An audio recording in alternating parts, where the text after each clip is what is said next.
Brendan Dassey trial transcript day 3, page 219, continued questioning of dentist Donald O. Smiley.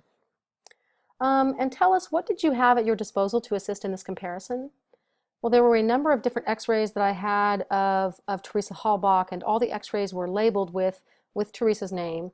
On November 10, Special Agent Jim Holmes brought to my office dental records for Teresa. And those records consisted of a Panorex X-ray from August 30 of 2001. A Panorex X-ray is an X-ray that goes around the outside of the mouth and picks up everything from ear to ear. Oral surgeons love them. A lot of general dentists love them. Pediatric dentists love them, but it picks up everything. He also brought over 16 bite wing X-rays, and a bite wing X-ray, as I'm sure you're familiar with, is you go in to see your family dentist and they have you bite down on the film and shoot the X-ray in from the side, and it picks up the most amount of tooth structure with the least amount of X-rays. And usually you're looking for decay. You can look at the bone support there too. There are 16 bite wing X-rays varying in ages from 1998 to 2004. At that particular time, though, I knew that we needed additional X-rays would be more beneficial. And what I was looking for specifically is what they call a periapical X-ray. What was that again? A periapical X-ray. Could you spell that for us? P-E-R-I-A-P-I-C-A-L. What is that? A periapical X-ray, it's just like the bite wing X-ray, the same size, but it's positioned down lower on the tooth, so it will pick up one or two teeth in its entirety, and it will pick up the whole root structure. Whereas on a bite wing X-ray, you're picking up top and bottom teeth, and you kind of cut off the ends of the roots because they're not designed to pick up the whole root structure. And I was looking, since we had the entire root from this tooth number 31 that we were looking at, I was looking for periapical X-rays, of which Teresa's dentist did not have any of these X-rays.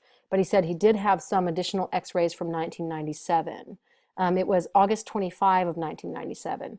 And he said those X-rays were positioned just a little bit lower and they showed a little bit more root structure. So he forwarded those to me, so I had those to look at. With the assistance of the 1997 X-ray, were you able to make a comparison? Yes, sir, I was. All right, and before we do that, just so that we know, in dental circles, you number your teeth, so yes, tell us what tooth number 31 is. All the teeth have specific numbers. They have what they call a universal numbering system. So if I talk about tooth number 1, any dentist in the country will know that I'm talking about the upper right third molar, the wisdom tooth. If I'm talking about teeth number 8 and 9, they'll know I'm talking about the two central incisors right underneath the nose, the big front teeth. Number 19 is a lower left first molar, and tooth number 31 is a lower right second permanent molar. All right. So just a way for us to more easily identify a particular tooth by number. All right, I'm going to have an exhibit marked and shown to you. I'm having Agent Fossbender show you Exhibit 162. If you take a moment to examine it, do you recognize Exhibit 162? Yes, sir, I do. And what is Exhibit 162? These are the remains that I received on November 11, 2005 from Special Agent Jim Holmes. All right, and what remains are depicted in Exhibit 162? There were two bone fragments, one of what they call the coronoid process, which is just an upper part of the lower jaw, which was academic in recovery. There was another bone fragment, which was from the lower right mandible or lower jaw, and then there were 3 root fragments. All right, now does Exhibit 162 contain this tooth number 31 that you used in your comparison? Yes, sir, it does. All right. I believe that we have prepared a PowerPoint presentation to assist in your explanation of your findings. Is that correct? That's correct. All right, and would the use of the PowerPoint assist you in further demonstrating what your findings were? I think it would be beneficial for the jurors, please. All right, while we're working on getting that up and running, explain why you were able to do a comparison involving tooth number 31. Well, tooth number 31 was really the one that was best preserved. It had the most physical evidence that was there with the 2 root structures. Again, there were no crowns that were remaining. Fillings that Teresa had in her teeth were gone. They were destroyed in the fire. All the crown structure that was easily identifiable was gone. Some of the root fragments that were recovered, of those 24 initial root fragments, I mean, there were some that I couldn't identify. I mean, they were burned badly enough and they had just portions of roots that, I mean, I tried to identify each tooth as to, you know, if it was a molar or bicuspid, a cuspid, an incisor, or what type of tooth it was, and there were some that I couldn't identify. So that was the best physical piece of evidence that we had for examination. And also then you have a dental record from Teresa that you can compare. So you need decent post-mortem evidence and you need decent ante-mortem evidence also.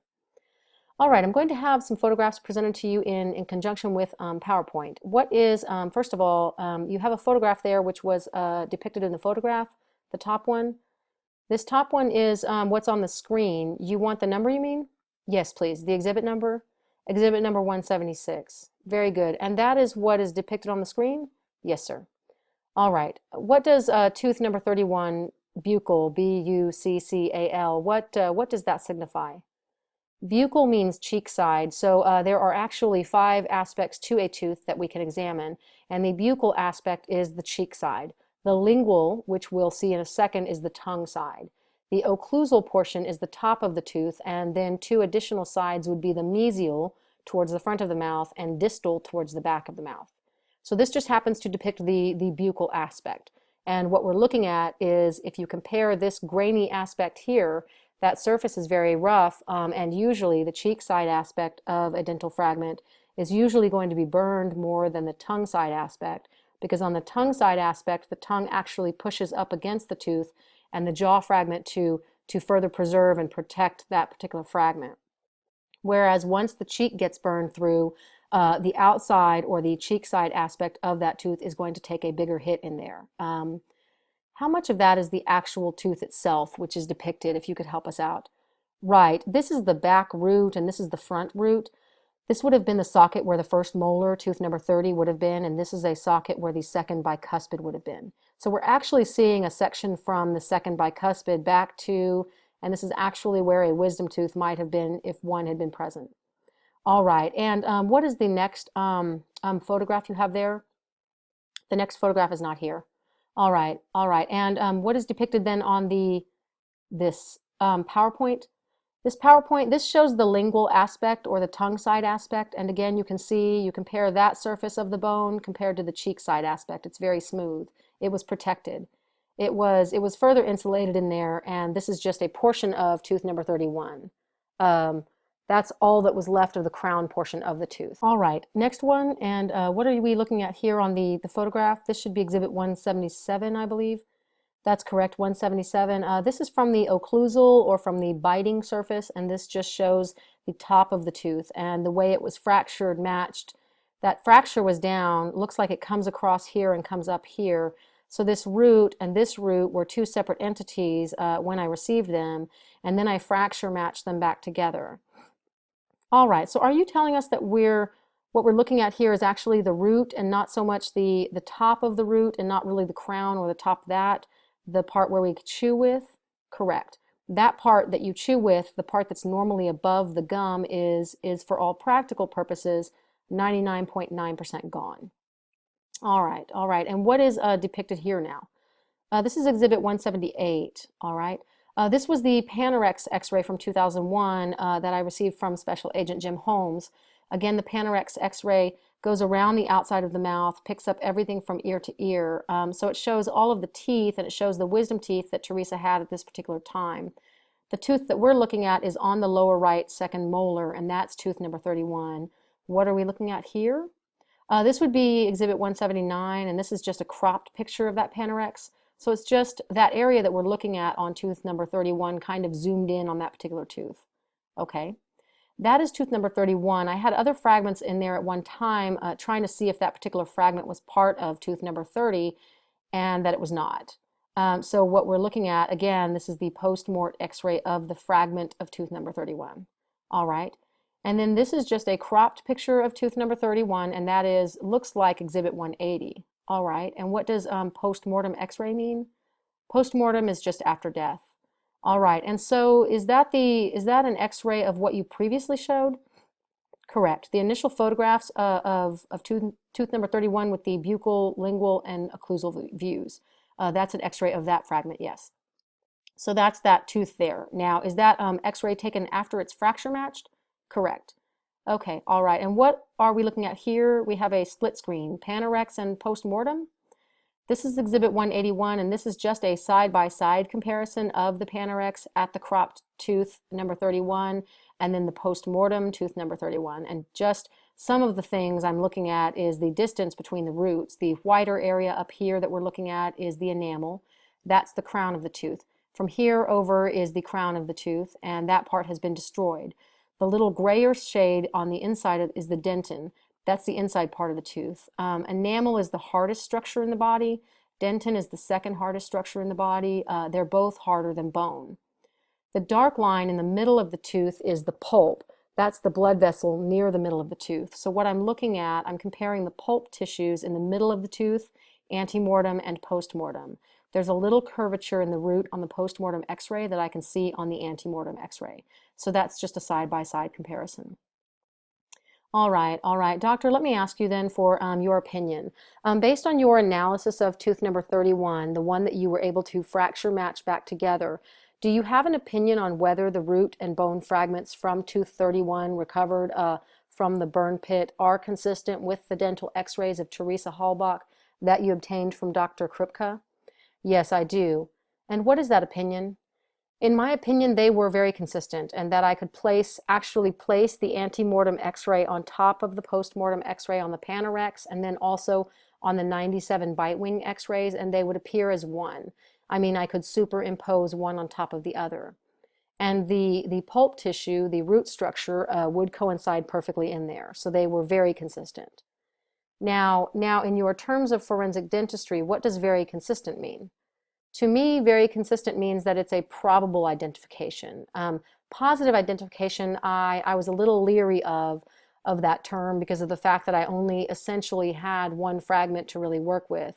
But I also am very conservative in my opinion. If I say positive identification, to me that means to the exclusion of all others. And does that mean 100% in your mind? 100% in my mind, yes. And so this looked like it was very, very close. All right, that was my question. How close were you to making a positive identification here? I was very close. I mean, it was right there, and probably the only thing holding me back is that I'm again ultra conservative in my opinion. All right, Attorney Fallon. I have no further questions for the witness and would move into evidence the photographs which Dr. Smiley has identified. Exhibits 162, which was the tooth fragment that he fracture matched, and that would be Exhibit 162, 176, 177, 178, 179, 180, 181, and for completion of the record, Exhibit 182, the CV. Any objections, counsel? No, Judge. They're received. Cross-examination. Attorney Freeman, no, Judge. The court, all right, you may step down. The witness, thank you. The court, any further witnesses? Attorney Fallon, I think that concludes our witnesses for this afternoon. The court, for this afternoon?